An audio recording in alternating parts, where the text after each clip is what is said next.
Hello, this is Rita McGrath of Columbia Business School, and we've just wrapped up a really exciting week with the American Chamber of Commerce in Brazil doing a virtual mission, which is a real departure for that organization.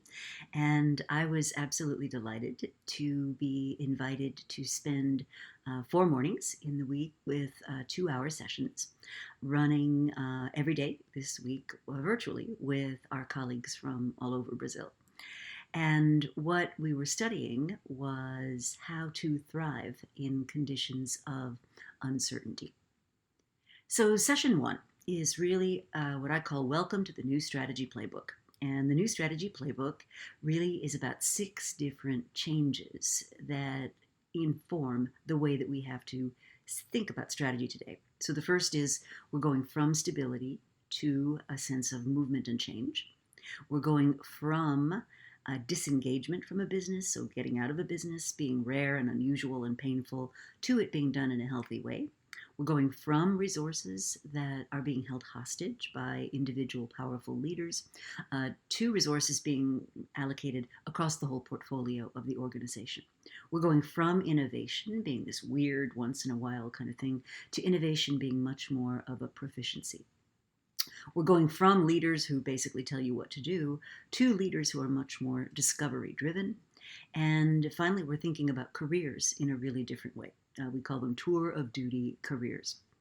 We're also going to be reflecting on what it means when you no longer compete in an industry, but instead have to think about competing in the context of arenas, where an arena represents a pool of addressable resources and different kinds of players trying to address people in that arena. So we had a really invigorating chat with lots of questions about how this might apply in an uncertain context. Session two of our program with the American Chamber of Commerce in Brazil was really thinking about what are some tools that you can use that allow you to manage uncertain environments. And one of the biggest challenges with a highly uncertain and rapidly changing environment is getting that balance right between where you're placing investments for today's opportunities and where you're placing investments for something that might be possible in the future.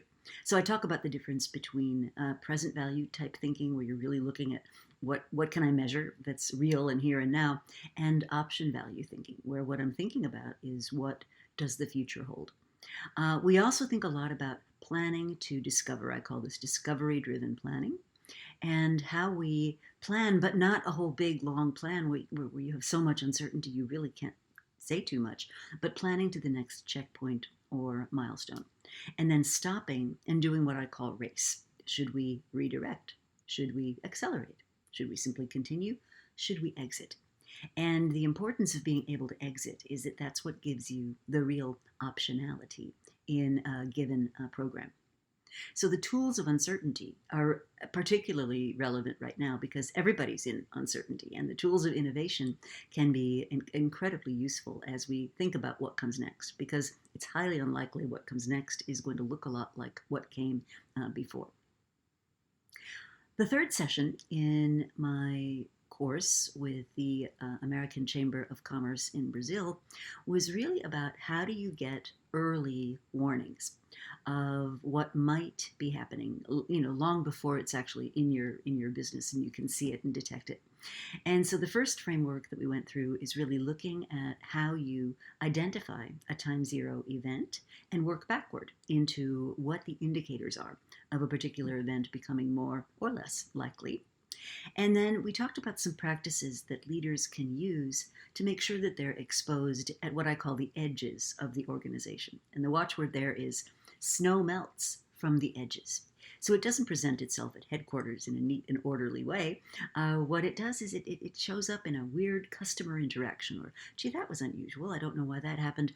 And if you're not attuned to those edges as a senior leader, you can miss some really, really important data. So in the course, we go through a set of practices that senior leaders can use to pick up those weak signals before they're obvious to everyone.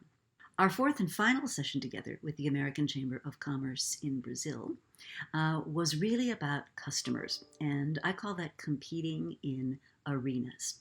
And we covered three core concepts. The first is that the traditional way we segmented customers, we segment them by demographics, size, age, location, where they are.